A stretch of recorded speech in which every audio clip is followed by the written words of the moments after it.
सो hi everyone. आज के इस वीडियो में हम लोग डिस्कस करने वाले हैं सर्कुलर मोशन। ठीक है। तो सर्कुलर मोशन का एकदम quick recap of the theory, और उसके बाद कुछ हम लोग एमसीक्यू सॉल्व करने वाले हैं। ठीक है। सो सर्कुलर मोशन में पहले कुछ टर्म्स समझ लेते हैं। पहला टर्म हो गया एंगुलर डिस्प्लेसमेंट। ठीक है। एंगुलर डिस्प्लेसमेंट मतलब यहाँ पे जैसे एक पार्टिकल अगर एक सर्कुलर पाथ में मूव कर रहा है और वो पीक से क्यू तक गया है। ठीक है। तो जो ये डेल्टा थीटा जो एंगल मूव किया है ना, ठीक है, so that is called angular displacement. ठीक है। अब एंगल को हम लोग कैसे डिफाइन करते हैं? Arc length by radius. ठीक है। तो इसका अंदर delta theta is equal to क्या होगा? Arc length P Q divide by R. ठीक है। अब यहाँ पे एक चीज आपको जानना पड़ेगा कि ये आपको पता ही होगा शायद, बट फिर भी एक बार सुन लीजिए कि जो स्मॉल एंगुलर डिस्प्लेसमेंट होता है ना, डी थीटा, वो एक वेक्टर क्वांटिटी है। ठीक है। बट लार्ज एंगुलर डिस्प्लेसमेंट जो थीटा होता है, अगर थीटा लार्ज एंगुलर डिस्प्लेसमेंट, वो एक स्केलर क्वांटिटी होता है। क्यों? क्योंकि जब वेक्टर को अब स्मॉल एंगल में अगर हम लोग डी थीटा वन और डी थीटा टू जो दो स्मॉल एंगल को ऐड कर रहे हैं, तो उसका ऑर्डर मतलब मैटर नहीं करता है। ठीक है। डी थीटा वन मतलब हमको पता है वेक्टर एडिशन जो होता है ना, वेक्टर एडिशन में vector A plus vector B is same as vector B plus vector A. ठीक है। तो ये जो स्मॉल एंगल में ये रूल फॉलो हो रहा है। ठीक है। इसलिए हम लोग वेक्टर बोलते हैं। बट अगर whereas theta one, theta one और theta two, it is not same as theta two plus theta one. ठीक है। तो वेक्टर एडिशन लॉ को वो फॉलो नहीं कर रहा है, वेक्टर लॉ को फॉलो नहीं कर रहा है। इसीलिए हम लोग बोलते हैं कि जो एंगुलर डिस्प्लेसमेंट है वो एक स्केलर क्वांटिटी है, बट स्मॉल एंगुलर डिस्प्लेसमेंट जो है ना, वो एक वेक्टर क्वांटिटी है। ठीक है। वो एक वेक्टर क्वांटिटी है। सो ये एक इंपॉर्टेंट मतलब इस चीज को भूलना नहीं है। ठीक है। अच्छा, फिर एंगुलर डिस्प्लेसमेंट का डायरेक्शन क्या होगा? इस direction is perpendicular to the plane of rotation and is given by right hand screw rule. ठीक है। अब ये अगर डी थीटा एंगुलर डिस्प्लेसमेंट जो स्मॉल एंगुलर डिस्प्लेसमेंट ये अगर वेक्टर क्वांटिटी हो गया, तो उसका डायरेक्शन क्या होगा? Direction is perpendicular to the plane of rotation. ठीक है। And given by right hand screw rule. It is a dimensionless quantity. Unit radian होगा। ठीक है। रेडियन और एंगल में डिग्री में क्या रिलेशन है वो सब चीजें हमको पता है कि one one revolution equal to twice pi radian या 360 डिग्री। ठीक है। तो ये हो गया basic concept about angular displacement. ठीक है। फिर एडिशनल टर्म्स क्या हो गया? जैसे फ्रीक्वेंसी हो गया, number of revolution per second. ठीक है। टाइम पीरियड क्या होगा? It is the time taken by the particle to complete one revolution. ठीक है। तो time period is reciprocal of frequency. फिर angular velocity it is defined as rate of change of angular displacement. तो angular velocity omega equal to क्या होगा? Angle trace divide by time taken. ठीक है। So that is equal to D theta by D T, D theta by D T. ठीक है। अच्छा, यहाँ पे एक चीज ध्यान रखने के लिए कि ये जो चीज ओमेगा लिखा है ना, ये ओमेगा इंस्टेंटेनियस है। ओमेगा इंस्टेंटेनियस हो गया D theta by D T. अब यही अगर ओमेगा एवरेज, तो वो होगा आपका delta theta by delta T. This is similar to आपका इंस्टेंटेनियस वेलोसिटी और एवरेज वेलोसिटी जो हम लोगों ने पहले पढ़ चुके हैं। ठीक है। फिर आ गया relation between linear velocity and angular velocity. तो वो गया v is equal to omega cross R. v is equal to omega cross R. तो देखिए यहाँ पे जैसे अगर ऐसे कोई सर्कुलर पाथ में ऑब्जेक्ट एक रोटेट कर रहा है। ठीक है। ये सेंटर हो गया। तो ये हो गया आपका रेडियस वेक्टर आर। ठीक है। और ये अगर, तो अगर ये पार्टिकल मतलब ऐसे घूम रहा है, इस डायरेक्शन में ऐसे घूम रहा है, तो वेलोसिटी यहाँ पे टेंजेंशियल होगा, v इस तरफ होगा, v इस तरफ होगा। ठीक है। तो जो एंगुलर वेलोसिटी होगा वो ऊपर की तरफ होगा, परपेंडिकुलर टू द प्लेन, इस डायरेक्शन में होगा। ठीक है। अब अगर ओमेगा क्रॉस आर देखेंगे, ओमेगा क्रॉस आर, तो ओमेगा क्रॉस आर आप राइट हैंड कर्ल रूल अगर यूज करते हैं, तो v कहाँ अंदर की तरफ होगा। ठीक है। ओमेगा क्रॉस आर करने से v अंदर की तरफ हो गया, v अंदर की तरफ ही जा रहा है। तो this is the relation between v omega and r। ठीक है। Linear velocity and angular velocity. ठीक है। अच्छा, फिर एक सिंपल सा क्वेश्चन देख लेते हैं। ए particle revolving in a circular path completes first one third circum of the circumference in 2 second, while next one third in 1 second. ठीक है। अब देखिए टोटल जो एक पार्टिकल अगर सर्कुलर मोशन में मूव करता है, तो पूरा जो एंगल होता है वो ट्वाइस पाई हो गया। ठीक है। तो मतलब इसको तीन पार्ट में डिवाइड किया है, तो ईच पार्ट कितना हो जाएगा? Twice pi by three. ये ट्वाइस पाई बाई थ्री और ये भी ट्वाइस पाई बाई थ्री होगा। ठीक है। तो जो फर्स्ट वन थर्ड पार्ट है ना, उसको वो कवर कर रहा है इन 2 सेकेंड, और सेकेंड पार्ट को कवर कर रहा है इन 1 सेकेंड। ठीक है। तो एवरेज एंगुलर वेलोसिटी पूछा है। तो जो एवरेज एंगुलर वेलोसिटी है ना, ओमेगा एवरेज, वो होता है टोटल एंगुलर डिस्प्लेसमेंट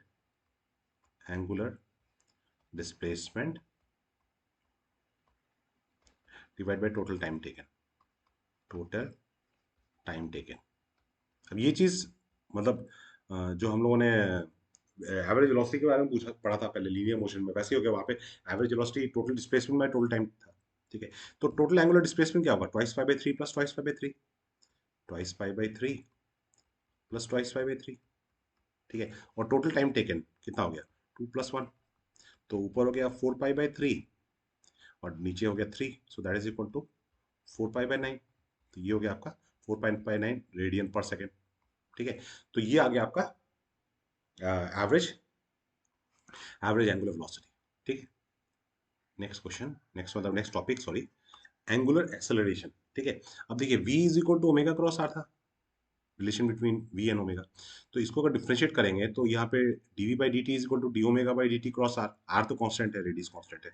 तो D by D T A हो गया, D omega by D T alpha हो गया, ये एंगुलर एक्सेलरेशन, तो ये आर हो गया।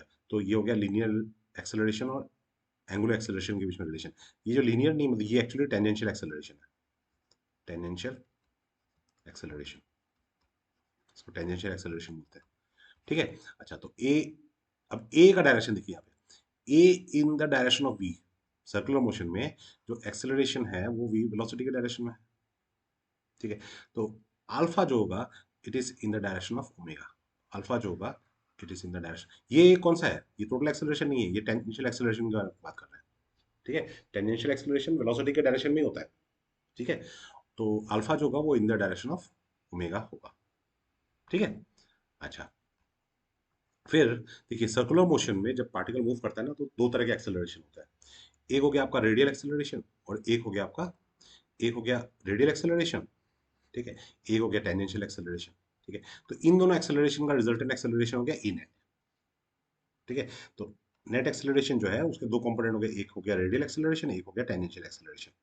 टेंजेंशियल एक्सेलरेशन काम क्या है, it changes the magnitude of velocity. Tangential acceleration magnitude of velocity को चेंज करता है, इसलिए टेंजेंशियल एक्सेलरेशन को मेजर कैसे करते हैं, rate of change in magnitude of velocity, ठीक है, rate of change in magnitude of velocity. Radial acceleration का काम क्या है, changes the direction of velocity. Radial acceleration का फॉर्मूला क्या होगा, V square by R. Tangential acceleration का फॉर्मूला क्या होगा, D V by D T. Radial acceleration is V square by R, ठीक है, वो रेडियल डायरेक्शन में ऐड करता है। उसका काम क्या है, changes the direction of velocity, changes the direction of velocity. तो यहाँ पे मतलब ए नेट जो होगा, ठीक है, ए नेट इज इक्वल टू क्या होगा, रिजल्टेंट रेडियल एक्सेलरेशन और टेंजेंशियल एक्सेलरेशन का, तो ए नेट होगा ये, ए नेट होगा ये, ठीक है। अच्छा अब यहाँ पे देखो अगर टेंजेंशियल एक्सेलरेशन जीरो है, ठीक है, टेंजेंशियल एक्सेलरेशन अगर जीरो है तो इसका मतलब v कांस्टेंट है, मतलब वेलोसिटी का मैग्नीट्यूड कांस्टेंट है मगर डायरेक्शन चेंज हो रहा है, ठीक है। तो डायरेक्शन चेंज हो रहा है बट पार्टिकल जो है कांस्टेंट स्पीड में मूव कर रहा है, पार्टिकल कांस्टेंट स्पीड में मूव कर रहा है। तो वैसे केस को हम लोग क्या बोलते हैं, यूनिफॉर्म सर्कुलर मोशन, ठीक है। वो क्या हो जाएगा, uniform circular motion, uniform circular motion. तो यूनिफॉर्म सर्कुलर मोशन में टेंजेंशियल एक्सेलरेशन जीरो होगा, टेंजेंशियल एक्सेलरेशन जीरो होगा, ठीक है। अच्छा अगर टेंजेंशियल एक्सेलरेशन जीरो हो गया तो देखिए यहाँ पे आपका एक्सेलरेशन के दो कंपोनेंट थे ना, एक्सेलरेशन जो था, नेट एक्सेलरेशन के दो पार्ट था, एक हो गया टेंजेंशियल एक्सेलरेशन, एक रेडियल एक्सेलरेशन। अब अगर टेंजेंशियल एक्सेलरेशन जीरो हो गया तो ये जो नेट एक्सेलरेशन है ना वो तो रेडियल एक्सेलरेशन की डायरेक्शन में आएगा, ठीक है। तो उस केस में क्या होगा, देखो, तो तब आपका जो नेट एक्सेलरेशन होगा वो इस डायरेक्शन होगा, ये नेट एक्सेलरेशन होगा। और वेलोसिटी ऐसे है, वेलोसिटी तो टेंजेंशियल है ना, तो वेलोसिटी और नेट एक्सेलरेशन के बीच में एंगल कितना हो जाएगा, 90 डिग्री होगा। कब होगा ये, कौन से केस में होगा, जब टेंजेंशियल एक्सेलरेशन जीरो होगा, ठीक है। तो उस केस में हम लोगों ने यहाँ पे इसे लिखा है कि velocity vector is always perpendicular to acceleration, velocity vector is always perpendicular to acceleration, कब, यूनिफॉर्म सर्कुलर मोशन में, यूनिफॉर्म सर्कुलर मोशन में ऐसा होगा, यूनिफॉर्म सर्कुलर मोशन में वेलोसिटी एक्सेलरेशन के परपेंडिकुलर होगा, ठीक है। अच्छा अब देखते हैं नेक्स्ट टॉपिक हो गया आपका dynamics of circular motion, dynamics of circular motion मतलब क्या है, सर्कुलर टर्निंग ऑन रोड्स। तो यहाँ पे जैसे मान लीजिए कि फ्रिक्शन नहीं, यहाँ पे फर्स्ट केस लिया है बाय फ्रिक्शन ओनली, तो ये कार यहाँ पे टर्न ले रहा है, ठीक है।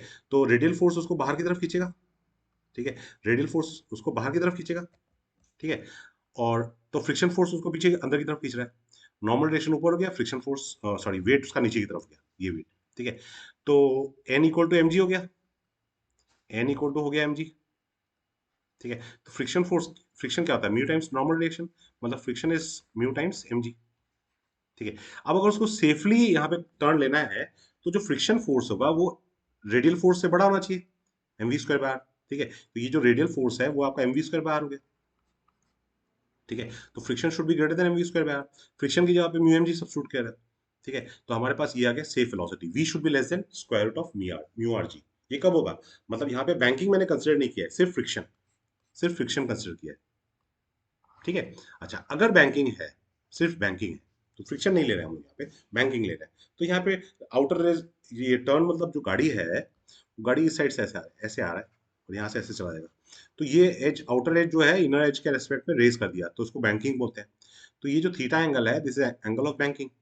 ठीक है, तो यहाँ पे हमारा रिलेशन क्या आ रहा है, v is equal to R G tan theta, मतलब जो v है it should be less than square root of R G tan theta, मतलब ये सेफ स्पीड होगा, ये सेफ स्पीड होगा। मतलब टर्निंग में आप देखते होंगे ना, सड़क के किनारे लिखा रहता है कि इतना 40 किलोमीटर है सेफ स्पीड, मतलब उस स्पीड को एक्सीड नहीं करना है, वो स्पीड यहाँ से निकालते हैं। ठीक है, अच्छा नेक्स्ट केस, लास्ट केस हो गया कि अगर फ्रिक्शन और बैंकिंग दोनों है, ठीक है, फ्रिक्शन और बैंकिंग दोनों है, ठीक है, तो उस केस में क्या होगा, उसमें जो सेफ स्पीड होगा वो V max is equal to R G times mu S tan theta divide by one minus mu S tan theta. ठीक है, अच्छा ये आपका स्क्वायर रूट ऑफ दिस, ये ये स्क्वायर रूट है। ठीक है, अच्छा तो ये चीज आपके डायरेक्ट मैंने एनसीईआरटी से लिया है। ठीक है, आप एनसीईआरटी में एक बार इसको देख सकते हैं। ठीक है, तो बेसिकली आपको यहाँ पे फॉर्मूला का अंडरस्टैंडिंग आपको होना चाहिए, फॉर्मूला का अंडरस्टैंडिंग होना चाहिए। ठीक है, सो कुछ क्वेश्चंस करके देखते हैं अभी। तो पहला क्वेश्चन देखिए, क्वेश्चन क्या है, वीडियो का पॉज करके आप न्यूमेरिकल्स को, ये जो एमसीक्यूज है खुद भी एक बार ट्राई कर सकते हैं। Block of mass 10 kg is in contact against the inner wall of a hollow cylinder of radius 1 metre. ठीक है, तो एक हॉलो सिलेंडर है, ठीक है, ये उसका एक्सिस है, और एक ब्लॉक इसके कांटेक्ट में है, इनर वॉल क्यों कांटेक्ट में है, बिकॉज ये सिलेंडर मूव कर रहा है, घूम रहा है, ऐसे ऐसे घूम रहा है। ठीक है, the coefficient of friction between the block and the inner wall of the cylinder is 0.1, ये कोफिशिएंट ऑफ फ्रिक्शन दिया हुआ है। The minimum angular velocity needed for cylinder to keep the block stationary when the cylinder is vertical and rotating about an axis. ठीक है, तो देखिए मतलब ये ब्लॉक नीचे नहीं आना चाहिए, तो नीचे कौन खींच रहा है उसको, उसको वेट खींच रहा है एमजी। क्यों नीचे नहीं आ रहा है, बिकॉज फ्रिक्शन ऊपर की तरफ एक्ट कर रहा है। इधर हो गया आपका नॉर्मल रिएक्शन, ठीक है, इधर हो गया आपका सेंट्रीपिटल फोर्स, हो गया आपका एम, एक्चुअली यहाँ पे इनफैक्ट जो नॉर्मल रिएक्शन है वो अंदर की तरफ एक्ट करेगा। ठीक है, क्योंकि इसको तो नीचे नहीं आना है। ठीक है, सो आपका यहाँ पे हो गया आपका centripetal force M omega square R, और इधर हो गया आपका नॉर्मल रिएक्शन, ये हो गया आपका नॉर्मल रिएक्शन। ठीक है, तो सेंट्रीफ्यूगल फोर्स बाहर की तरफ एक्ट कर रहा है। ठीक है, अच्छा अभी अगर उसको नीचे नहीं आना है, तो friction should be equal to M G. ठीक है, अच्छा फ्रिक्शन क्या होगा, mu times normal reaction, normal reaction मतलब M omega square R is equal to M G. तो एम एम को तो उड़ा दिया यहाँ पे, तो omega square equal to G by mu R. तो जी मतलब हो गया 10, जी मतलब हो गया 10, म्यू मतलब हो गया 0.1, रेडियस हो गया 1 मीटर। ठीक है, मतलब दिस इज इक्वल टू 100, तो ओमेगा स्क्वायर इक्वल टू 100, मतलब omega is equal to 10 radian per second, 10 radian per second. Option D is the correct answer. ठीक है, नीट 2019 का क्वेश्चन है ये। Next question, one end of a string of length L is connected to a particle of mass m. The other end is connected to a small peg on a smooth horizontal table. If the particle moves in a circle with speed v, ठीक है, तो ये ऐसे घूम रहा है horizontal table में, ये स्ट्रिंग है आपका। ठीक है, तो इधर टेंशन टी हो गया और इधर आपका ये पार्टिकल है, तो इधर आपका रेडियल फोर्स मतलब एम बी स्क्वायर है। ठीक है, तो आपको पूछा है कि the net force on the particle will be, तो net force force of the particle क्या है, टेंशन ही उसका पार्टिकल, ये दोनों फोर्स एक दूसरे को बैलेंस कर रहे हैं ना, उसका पार्टिकल में कितना फोर्स ऐड कर रहा है, टेंशन ही ऐड कर रहा है। ठीक है, तो आपका आंसर क्या होगा? Option D is the correct answer. ठीक है, यहाँ पे इन दोनों फोर्स को ऐड नहीं करना है, ठीक है, एक ही आंसर होगा, टी इज इक्वल टू, क्योंकि T is equal to M V square पे आ रही है। ठीक है, अच्छा, तो नेक्स्ट आगे बढ़ते हैं। A car is negotiating a curved road of radius r. The road is banked at angle theta. The coefficient of friction between the tires. अच्छा, अब ये देखिए, ये क्वेश्चन नीट 2016 का, मतलब ये बैंकिंग और फ्रिक्शन दोनों वाला क्वेश्चन है। तो अभी हमने डिस्कस किया था ये वाला formula, R G mu S plus tan theta one minus mu S tan theta, है कि नहीं, स्क्वायर रूट ऑफ दिस। तो ये तो हमको फॉर्मूला पता है, तो डायरेक्ट हम लोग यहाँ पे देखिए, एग्जाम में ये सॉल्व करने का वैसे भी टाइम नहीं होगा आपको, तो option D is the correct answer. Option D is the correct answer. ठीक है, अच्छा, यहाँ पे एक और चीज मतलब गेस कर सकते हैं आप, गेस गेस क्या, देखिए, मैक्सिमम सेफ वेलोसिटी पूछा है। ठीक है, सेफ वेलोसिटी, दूसरा एक मेथड भी आपको बताता हूँ। सेफ वेलोसिटी मतलब डायमेंशनली जो चीज है वो आपका मीटर पर सेकंड आंसर आना चाहिए। ठीक है, अब देखिए, जो ये बाकी सब ऑप्शन है ना, मतलब ये जो mu S tan theta one minus mu, ये सब तो डायमेंशनलेस है, ये सब डायमेंशनलेस है। ठीक है, तो मतलब स्क्वायर रूट के अंदर आपके पास एक में आ रहा है जी बाय आर आ रहा है, एक में जी बाय आर स्क्वायर आ रहा है, ठीक है, एक में जी आर स्क्वायर आ रहा है, और एक आ रहा है जी आर। ठीक है, अब देखिए, ये बाकी सब चीजें डायमेंशनली, अब जी बाय आर मतलब क्या है, ऊपर हो गया मीटर पर सेकंड स्क्वायर, और नीचे हो गया मीटर, मीटर मीटर कैंसिल, मतलब पर सेकंड स्क्वायर, तो ये हो नहीं सकता, ये वैसे डायमेंशनली कोई भी पॉसिबल नहीं है, डायमेंशनली भी ऑप्शन डी ही पॉसिबल है। तो उस हिसाब से ये आप देख सकते हैं कि इनकेस अगर फॉर्मूला भूल गए तो डायरेक्ट आप ये बता सकते हैं कि option D is the correct answer. ठीक है, डायमेंशनली यही करेक्ट है। Two stones of mass m and 2m are whirled in a horizontal circle. ठीक है, the heavier one in A radius r by 2 and lighter one radius, मतलब जो m है वो r by, sorry, heavier twice m है, उसको r by 2 radius में घूम रहा है, और जो m घूम रहा है वो r by r रेडियस में घूम रहा है। ठीक है, lighter one in radius r। The tangential speed of the lighter one is n times the value of the heavier stone, मतलब इसका जो स्पीड है लाइटर वन, वो इसका स्पीड अगर v है तो यहाँ पे स्पीड हो गया n टाइम्स v। ठीक है, when they experience same centripetal force, centripetal force दोनों का सेम है, तो n का वैल्यू क्या है, तो देखिए इस केस में centripetal force F C is equal to twice M V square by R by two. M V square by R formula था ना, M V square by R, वही फॉर्मूला यूज कर रहा हूँ डायरेक्ट। और इसमें क्या है, इस केस में F C is equal to M N V square by R. अब ये दोनों चीजें तो इक्वल है, सेम सेंट्रीपिटल फोर्स बोला ना यहाँ पे, सेम सेंट्रीपिटल फोर्स, तो इन दोनों को इक्वेट कर देते हैं। सो इक्वेट अगर करेंगे तो क्या मिलता है हम लोग को, twice M V square by two, मतलब ऊपर टू चला गया, is equal to M N square V square by are.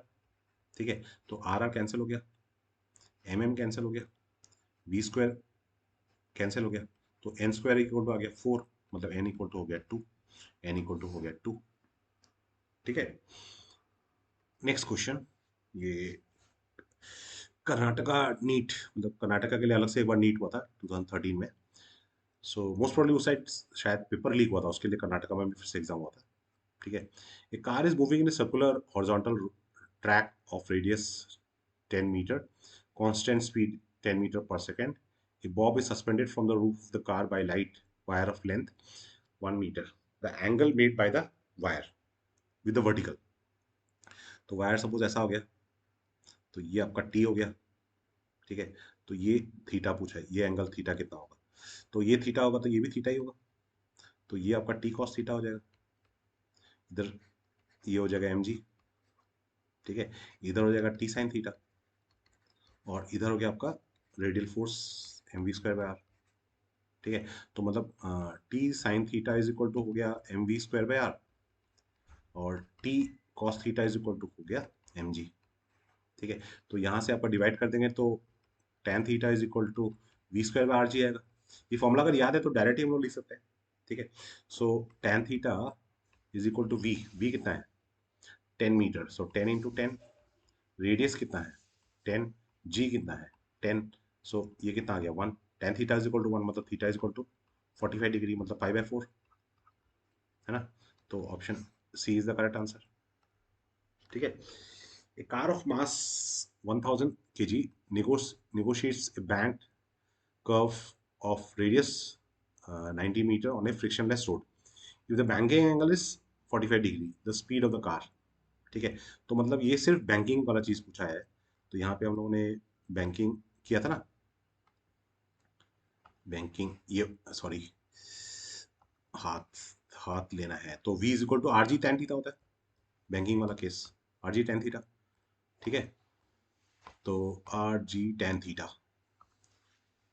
So v is equal to R G tan theta. So tan theta is equal to, sorry, v is equal to R square root of R G tan theta, मतलब ये v square by R G होगा। ठीक है। सो v मतलब कितना है, तो speed ही निकालना है इसमें। ठीक है, सॉरी, हमको स्पीड ही निकालना है, ज़्यादा एक्साइटमेंट में उल्टा पुल्टा लिख रहा हूँ, बुरी बात, एक्साइटेड नहीं होना है। एक्चुअली एक्साइटमेंट नहीं, गर्मी लग रही है बहुत। ठीक है। If the banking angle is 45 degree, तो रेडियस कितना है 90, जी कितना है 10। ठीक है। टेन थीटा कितना है, टेन 45 मतलब 1 स्क्वायर रूट, मतलब 900 मतलब 30। ठीक है। Option B is the correct answer. फिर a car of mass m is moving in a level circular track. Mu s is the static friction. The maximum speed of the car, circular motion. ठीक है। Again देखिए, ये question है 2012 का, sorry, ये question नहीं था, ये 2012 का क्वेश्चन है। अब ये भी डायरेक्ट फॉर्मूला बेस्ड। ठीक है। फॉर्मूला कितना जरूरी है आप देख रहे हैं। सो यहाँ पे डायरेक्ट फ्रिक्शन के लिए कौन सा था, v is equal to mu R G, v is equal to mu R G. ठीक है। म्यू आर जी मतलब कौन सा, option D is the correct answer, option D is the correct answer. ठीक है। खाली यहाँ पे कंफ्यूज नहीं हो रहा कि म्यू एस क्यों है, स्टैटिक फ्रिक्शन क्यों है। देखिए, कार जब ऐसे आता है ना, कार इस डायरेक्शन में आ रहा है, तो इस डायरेक्शन में कोई मोशन नहीं हो रहा है, इस डायरेक्शन में कोई मोशन नहीं हो रहा है, मतलब वो स्टैटिक कंडीशन में, इस डायरेक्शन कार आगे आ रहा है, इसलिए स्टैटिक फ्रिक्शन है। ठीक है। So mu S R G, option D is the correct answer. ठीक है। Gramophone record is revolving with angular speed velocity omega, a coin is placed. तो ये ग्रामोफोन रिकॉर्ड है, यहाँ पे एक कॉइन है। ठीक है। तो ऑब्वियसली उसका ये बाहर जाने का टेंडेंसी होगा। The coin is placed at a distance R from the centre, यहाँ से आर डिस्टेंस पे है। ठीक है। The static coefficient friction is mu, तो coin will revolve with the record if, तो ऑब्वियसली वो कब, देखिए यहाँ पे नॉर्मल रेशन ऊपर की तरफ ऐड करेगा, एम जी नीचे की तरफ ऐड करेगा। ठीक है। और रेडियल फोर्स को बाहर की तरफ फेंकेगा, तो एम ओमेगा स्क्वायर आर, और फ्रिक्शनल फोर्स उसको अंदर की तरफ खींचेगा, फ्रिक्शन फोर्स अंदर की तरफ खींचेगा। तो जो फ्रिक्शन फोर्स हो गया वो तो म्यू टाइम्स नॉर्मल रिएक्शन मतलब एम जी हो गया। ठीक है। तो mu M G should be greater than M omega square R. ठीक है, एम एम कैंसिल हो गया, तो इसका मतलब आर शुड बी, यहाँ पे आर का रिलेशन पूछा है, so R should be less than equal to, यहाँ पे सॉरी ये एम कैंसिल हो गया, तो mu G by omega square, mu G by omega square. ठीक है। Mu G by omega square, greater होगा तो चला जाएगा, बाहर चला जाएगा पॉइंट। ठीक है। तो option C is the correct answer, option C is the correct answer. ठीक है। सो ये कुछ क्वेश्चंस थे बेस्ड ऑन सर्कुलर मोशन। ठीक है। प्रैक्टिस आपको और भी करना है, बट ये बेसिक स्ट्रक्चर मैंने आपको दिखाया है। ठीक है।